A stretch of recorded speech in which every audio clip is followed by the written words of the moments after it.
sold to the Illuminati. I don't really know what the Illuminati is, to be honest with you. That's what somebody would say if they sold their soul to the Illuminati. This is a call for an uprising. Welcome to today's show.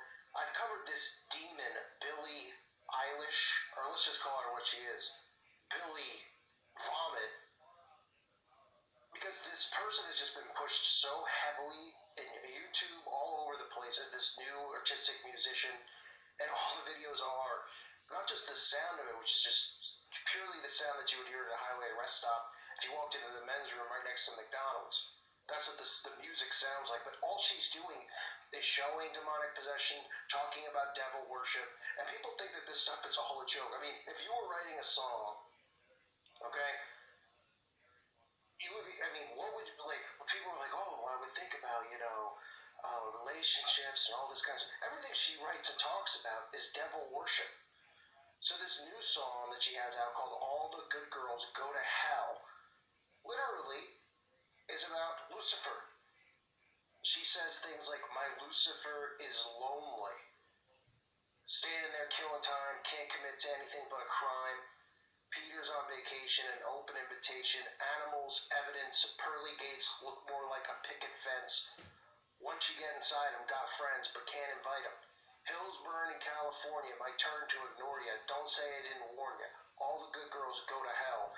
Because even God herself has enemies. And again, another one of the agendas that we're hearing nonstop is this God is a woman theme. We see it with Ariana Grande, right? A lot of these celebrities come out with the women's empowerment, feminist stuff, and they try to speak that God is a woman. Okay, I don't know, how people, there's people who come and they go, oh, you're just being sexist. God's not a man either. Well, I don't know. I'm pretty sure the Bible says father. Last time I checked, a father can't be a woman unless, of course, you buy into the gender identity crisis that we have going on in our world today. But she says all good girls go to hell because even God herself has enemies. And once the water starts to rise and heaven's out of sight, she'll want the devil on her team.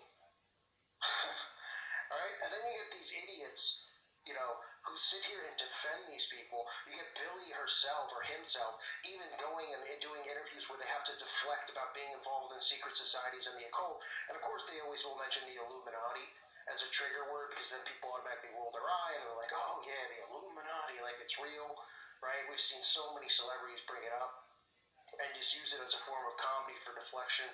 So it must be a coincidence that Billie brings that up.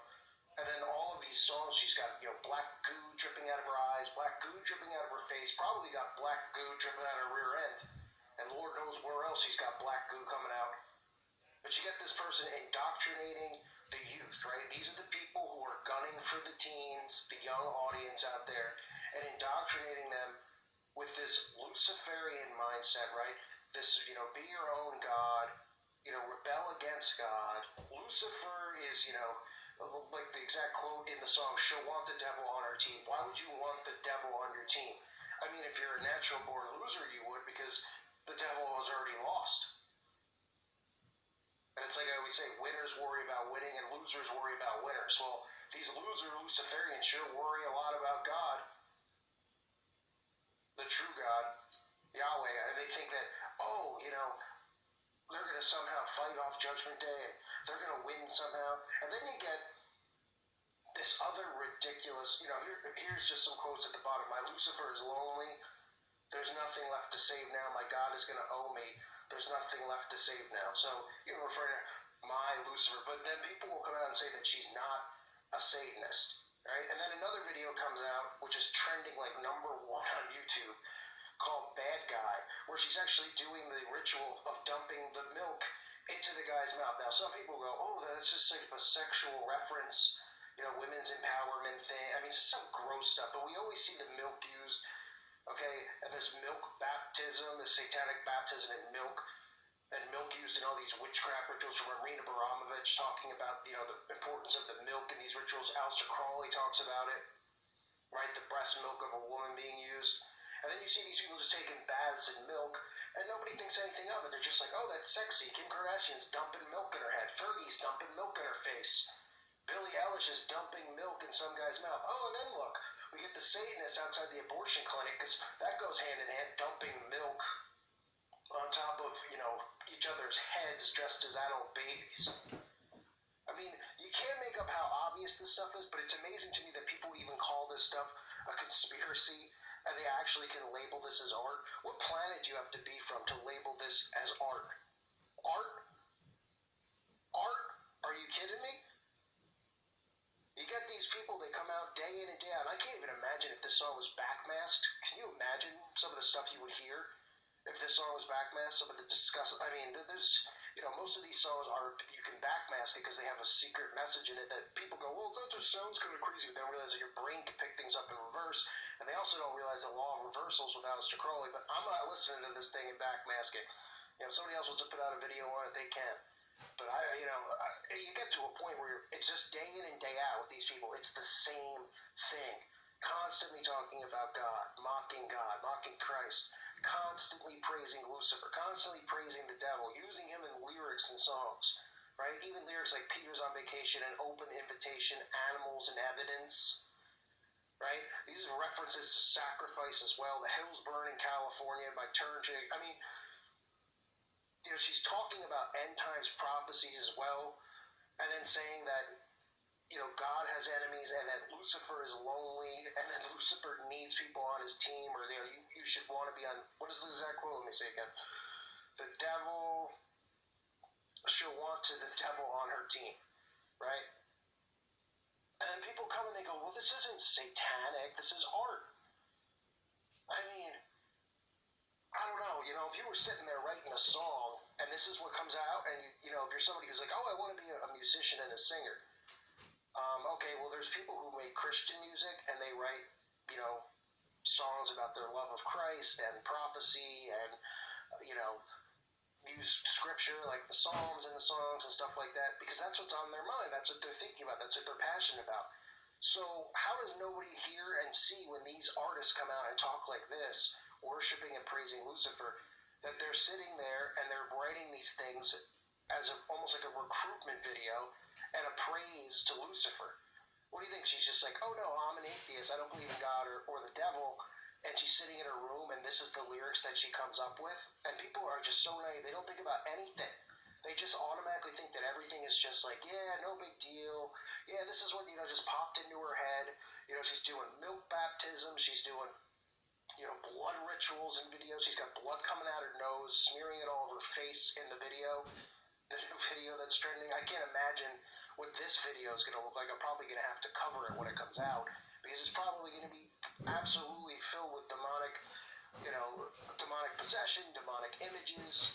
And people are going to see it and they're just going to be like, no. And I get it if you're somebody out there who's an adult. You're like, yeah, who cares, right? Who cares? But it's not us who are influenced by these people, us who are awake. It's the teens out there who are influenced by these lowlifes. These scumbags prey off the minds of the teen. Remember when you were a teen, and maybe it was before you woke up, there was a musician that you probably like, that you still probably might defend. I have people who are fully awake, but then they defend, certain musicians because they go, yeah, but I don't know, because they liked their music when they were growing up. Or an actor, they liked one of the movies he was in, or they liked a movie, so they don't want to believe that there's, occultic symbolism and Illuminati predictive programming in the movie. Right? Like you see all these Star Wars geeks. There's truthers who are awake and they're like really into Star Wars. They don't see any of the symbolism in Star Wars with the New World Order and God and the devil and all, it's amazing to me. Amazing to me. But they don't realize that when children and teens are targeted, these are the people who are influencing them. And it's not just through how they dress, how they act, which of course is a big part of it. It's through the lyrics in their music because this is an indoctrination for them. And their brain might not be processing these lyrics as they hear them in real time because they might not even understand what they're saying. Because remember, you'll hear a song 10 times over and you might know the lyrics, but you never sat there and thought about the lyrics. You might be able to recite a Katy Perry song because you heard it 20 times in a row on the radio one day, and everywhere you went it was blasting, but your brain might not be processing what the song is about right then and there, but your brain is storing that, and it's accessing that over time. Because it's being put in your head, and these lyrics, like when you hear somebody say something, a sentence, and suddenly, they have a song stuck in your head. Well, that's because those lyrics were likely in the song, and your brain is bringing that memory back. That's why sometimes you'll wake up with a song stuck in your head. because this stuff gets buried into your mind. So they're burying all of this into people's heads and teenagers' heads. That Lucifer is good, that God is bad, that Jesus is bad. Right? And that's how they indoctrinate people. And that's how they bring about this, antichrist system and this worship of Lucifer. That's how they bring it out. Because it's already been ingrained in their minds. Just like these codes, these signs and symbols have been ingrained in their minds. It's scary to think about how much influence these people have over the youth, but they have a large influence over them. So this is Billie again, Billie Vomit coming out and just, deflecting on Illuminati, having songs about Lucifer, worshiping Lucifer, that we should be on the devil's side. I mean, and then people will come and they'll be like, what an artistic song. Oh, she doesn't really mean it, right? Oh, okay, so like when other musicians write songs about like an ex, do they not really mean it? Oh, that's different, right? I mean, doesn't mean it. I mean, this is supposed to be like poetry with sound, right? I mean, give me a break. This stuff is just such nonsense, and people just continue to be blind to it because they don't want to accept that this is really what's going on in the world because it's scary, and they'd rather be naive, and that's why so many people can't stand my channel. Well, for many reasons, but one of which is that it's an attack on their heroes, their idols, right? And they get all butthurt about it. And then they were like, oh, you're just preaching gloom and doom. No, I'm not. I'm not saying the world's ending tomorrow. I'm not saying get your bags and go run into the woods. I'm showing you what's going on right in front of your face. It's just a matter of if you want to actually accept it and see it, or you want to be naive to it and blind to it, right? Because that's not my problem if that's how you want to live. Go ahead. But I'll be damned if kids out there are going to be influenced by these occultists and then think that these people are good people and these people are heroes and they should admire them, look up to them. They are trying to damn your soul in every way they possibly can. I thank you for listening to today's show. God bless all of you and your families.